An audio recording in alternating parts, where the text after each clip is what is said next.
And we are live here on the Lakers Outsiders podcast. I am Harrison Fagan, and I dug my laptop out of a moving box to come and talk to you guys about this important Lakers press conference today with Roy Hibbert, Lou Williams, and Brandon Bass. And I am joined by Boise's finest, Gary Kester. How are you doing? I like that title, Boise's finest. Might not mean anything to you guys, but I mean, there's three people living there, so it's just kind of like somebody had to be the finest. At least it's not Boise's worst, right? Yeah, exactly. You could have been Boise's worst. Okay, so yeah, I mean, there hasn't been a whole lot happening with the Lakers today, so everybody was happy to get like some news or something to talk about related to the team with the press conference today. How did you think? What did you think of the guys' answers to questions and everything that went on? Anything stick out to you? To me, it was a typical press conference. You know, you get a lot of those are the same. I thought Brandon Bass was a man of few words. He was. I don't know. From what I've read, that's kind of how he is. You know, he's kind of a quiet individual, but you know, there seems to be some excitement for Hibbert. I think he's excited to, you know, get into a new situation. That whole relationship with Indiana is kind of really just it's just been bad the past couple of years. So, you know, I think he's excited. Lou Williams. His answer to the question about who shoots the ball when him and Nick Young are on the floor was exactly like what I expected. So yeah, that was gold. Yeah, it's like, I mean, at least like he knows like what his role is and everything. But yeah, I mean, it was like, to me, it was more of a typical press conference, like, you know, whatever. But you guys, they seem pretty excited. So.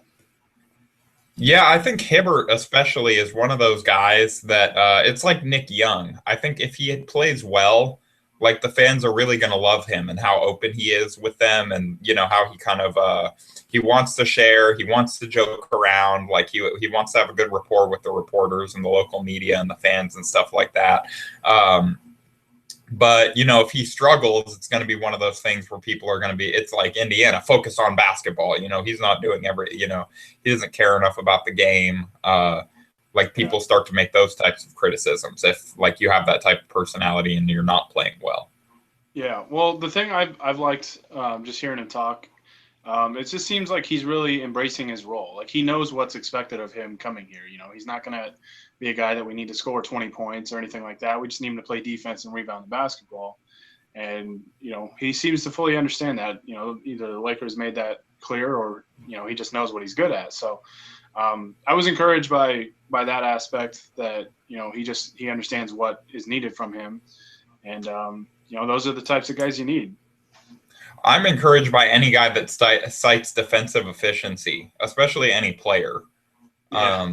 As their metric for how good a defense is. And he was really close. I think he said 28. They were 29th, so he gave him a little bit more credit. But yeah, so I mean, it's good to hear like a player that cites that instead of just the traditional points per game, which is what you hear from not all the ex players. Like there are guys like Brent Barry and stuff that are into the new analytics and the more like valuable stats, but a lot of these guys just cite points per game, things like that just have been shown to be not quite as meaningful of like an indicator of your prowess on either offense or defense. It's how much you score per possession or per 100 possessions or whatever. Well, yeah, that's the thing, because points per game doesn't factor in the pace that the game's played at. So, and you know, with the NBA how it is now, it's a lot more up tempo than it was, say, 10 years ago. So, you know, the points per game is like you gave up 100 points per game today. It's a lot giving it up in 2005. So yeah, defensive efficiency. That's like that. I look at that and feel opponent shooting percentage. You know, that's another good one. Yeah. But yeah, points per game like doesn't mean as much now because it doesn't factor in pace at all. So. Yeah. No. It's. Exactly. I think actually like the most other than that you know, Hibbert seems to really get what the Lakers want from him and what his role should be with this team. The most notable thing I think to come out of the press conference was that moment where the reporters asked all the players if they had heard from Kobe yet. and there was just silence across the stage, and it started an internet uproar. Everybody was ready to talk about like the I think by tomorrow we'll get a couple columns on why it's further proof that Kobe's a bad teammate and players don't want to play with him. Gary, are you writing anything like that, or what do you think of the whole situation? Well, when there was that silence, I wanted somebody to cue in like some cricket noises. But no, I mean, like the thing is, like Kobe's been in the league 20 years. Like this is just how he is, you know. He's not. I don't think he's a bad teammate. He just, I mean, the dude's on vacation right now. Like, you know, he's trying to rehab, get himself right and whatever. And you know, he's gonna reach out to these guys at some point. You know, we're at that point in the off season that it's, you know, we're, you know, entering late July. Training camp doesn't start for another couple months, so. You know, it's Yeah, I mean, hey, I can tell you right now, I'm going to Canada next week, a week from tomorrow. And if we add a new writer to Lakers Outsiders, I can promise you I'm not going to call them and ask them how their summer's been going and touch base with them. I'm going to deal with that when I get back, and it's back on work time. So yeah, I'll say that. I was on, because we were just kind of on vacation. But if I wasn't on vacation with you guys, like, I mean, the last thing I'm worried about is work and, you know, all that stuff. So, yeah, I mean, Yeah. it's not a big deal. I mean, it's funny when people get surprised at things Kobe does when he's been doing this for 20 years now, you know. So, like, Yeah. the guy is what he is. And I think honestly, it's just one of those things where the media kind of want, like, it's easy clickbait, right? Like Kobe hasn't called any of his new teammates. Headline right there.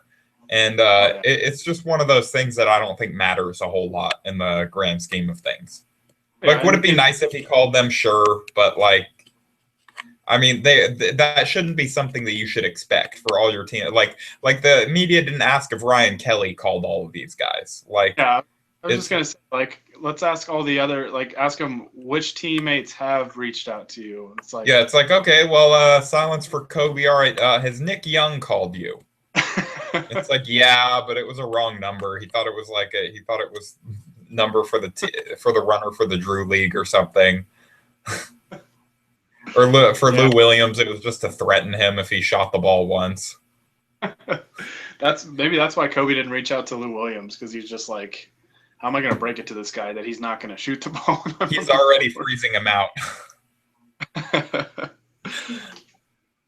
Okay, so yeah, I mean, I guess this gives us as good of a chance as any for like a good segue into kind of what we expect for these guys from the season. Now, we talked a little bit about Hibbert, how his role is going to be mostly defending, rebounding, just hustle and energy, set good screens on offense, that kind of thing. But, you know, obviously don't expect him to score 20 points a game.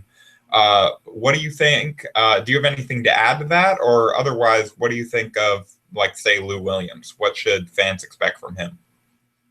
Well, going back to Hibbert, he's surprisingly like a decent, like, he's a pretty good like mid-range shooter, like from the elbow, like 15 feet out, which could be good for Julius Randle if they're in the starting lineup together, because he can space the floor a little bit and give him room to drive to the basket and things like that.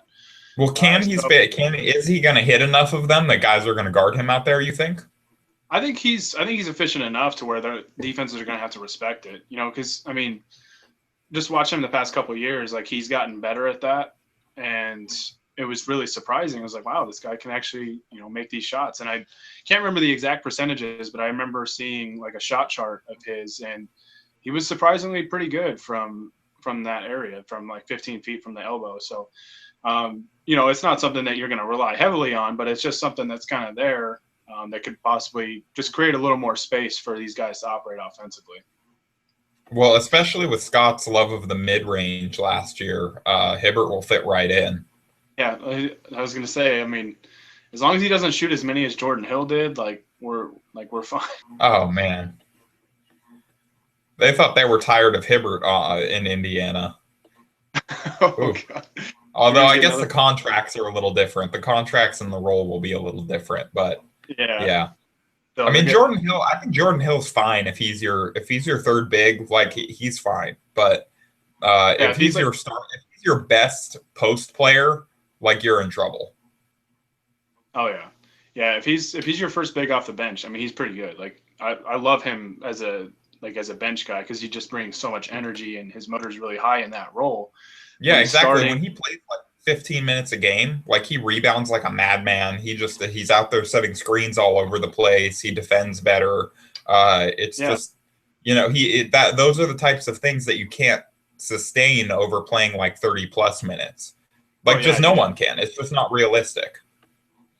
exactly. And so I think anytime he's in that role, he'll be fine for So, yeah, Indiana. I mean, I didn't want to kick dirt on Jordan Hill on the way out because he was miscast in LA. Mhm. Just because of injuries and everything else. But anyway, so yeah, so he'll go and replace Hibbert in Indiana.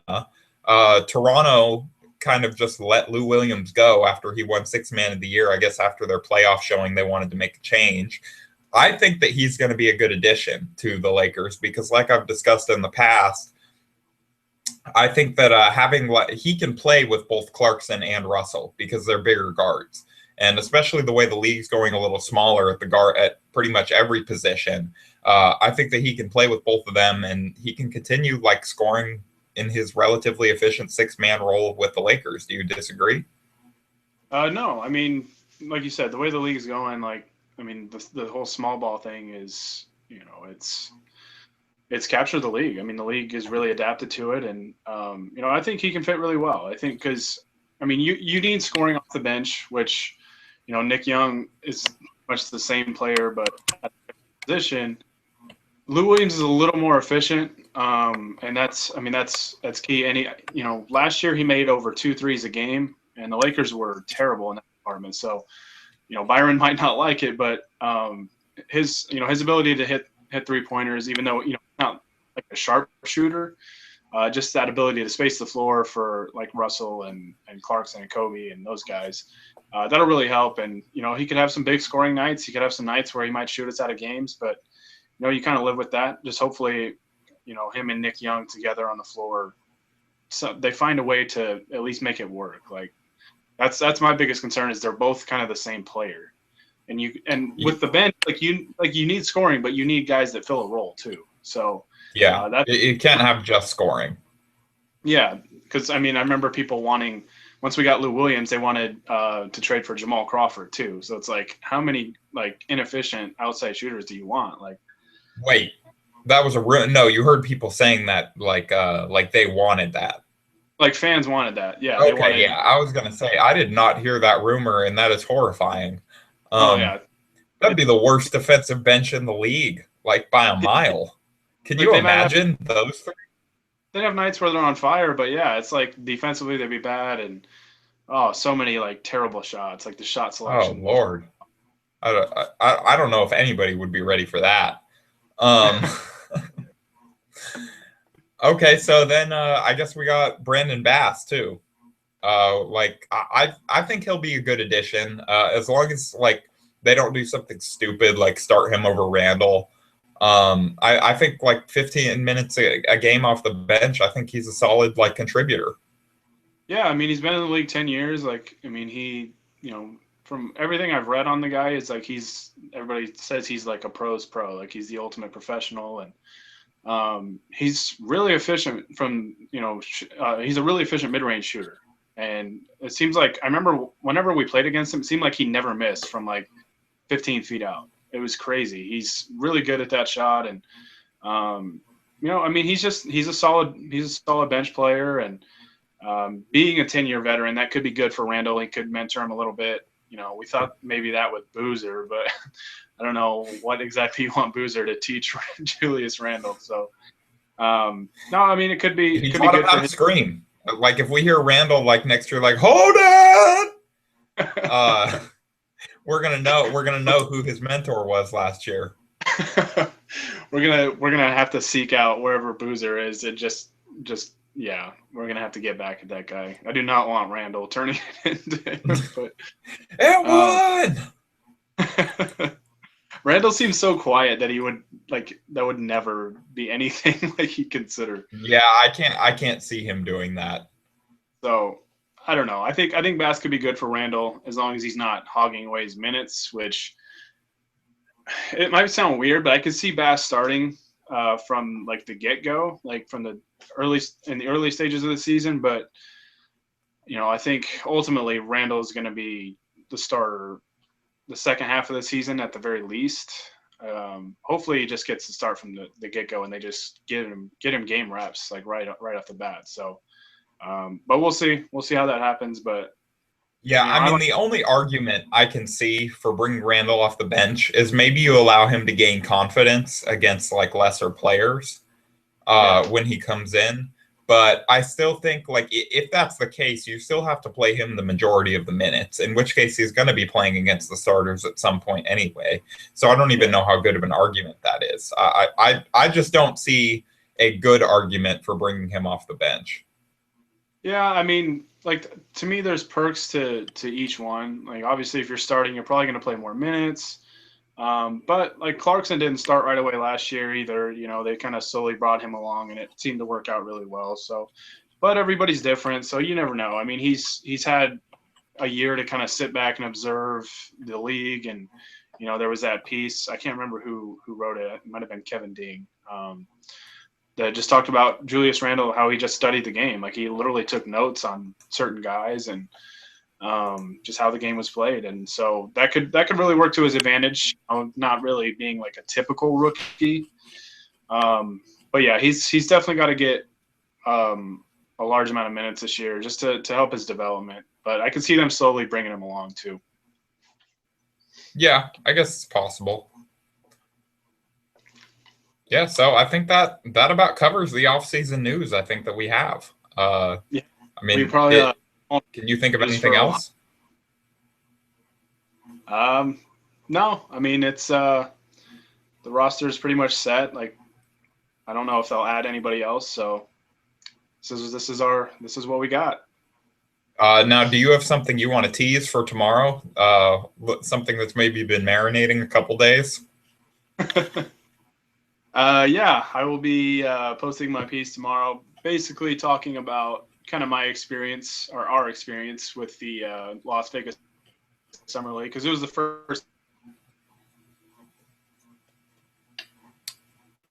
Gary? Time for all of us. Yeah, you cut out for a second there. You want to say that again?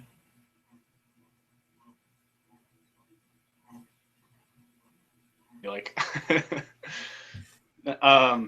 no, I was just saying, my piece tomorrow is just going to be talking about our Las Vegas Summer League experience, just talking about the atmosphere, the fans, everything. So just keep an eye out for that. Okay, yeah. We appear to be having a bit of technical difficulties, so I think before I tempt fate and have my laptop explode, we will end things there, but that sounds good, Gary. Don't want to have another Las Vegas repeat episode. So yeah, I don't have anything getting ready to go right now, but we will continue to keep checking Lakers Outsiders. We will continue to have our podcast throughout the off season. We have stuff like Gary's pieces, and Eric Yee had a piece for us earlier this week, and I know he'll have more coming. So yeah, just stay tuned to Lakers Outsiders. We have big things coming for this season. Thanks for joining us, Gary. Yeah, thanks.